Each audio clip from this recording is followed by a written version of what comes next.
ஒரு நிமிஷம். பாரத பிரதமர் நரேந்திர மோடி அவர்கள் இன்னைக்கு சென்னையில ஒரு சரித்திர மக்கள் தரிசன யாத்திரை நடத்தியிருக்கின்றார்கள். மிகச் சிறப்பாக மக்களுடைய வரவேற்பு. சென்னையினுடைய சொந்த மகனை ஆறத் தழுவது போல இன்று சென்னை மக்கள் பாரத பிரதமரை அன்போடு ஆறத் தழுவியிருக்கின்றார்கள். கள யதார்த்தத்தையும் கள நிலவரத்தையும் காட்டுகிறது. நிச்சயமாக சென்னையினுடைய 3 பாராளுமன்ற தொகுதியும் தேசிய ஜனநாயக கூட்டணி பாரதிய ஜனதா கட்சியின் வசம் இந்த முறை வரத்தான் போகிறது. பிரதமர் மோடி அவர்கள் ரொம்ப சந்தோஷப்பட்டாங்க, உற்சாகமா இருந்தாங்க. மக்களுடைய அன்பு மிகப்பெரிய அன்பாக இருந்தது. பிரதமர் அவர்கள் மிகுந்த மகிழ்ச்சியாக, வழக்கத்தை விட இந்த ரோட் ஷோல வாகனத்தினுடைய ஸ்பீட் ரொம்ப குறைவாக, எல்லோரையும் பார்த்து சிரித்தபடி கையசத்துக் கொண்டே வந்தார். மிக மகிழ்ச்சியாக இருந்தார்.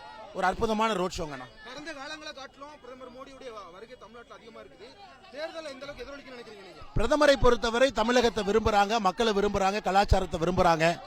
பிரதமருடைய வருகை என்பது நிச்சயமாக தேர்தலில் ஒரு மிகப்பெரிய எதிரொலி இருக்கும். 2024 ஜூன் 4ஆம் தேதி பாருங்க, தமிழகம் முழுவதுமே பிரதமருடைய தாக்கம் இருக்கும்.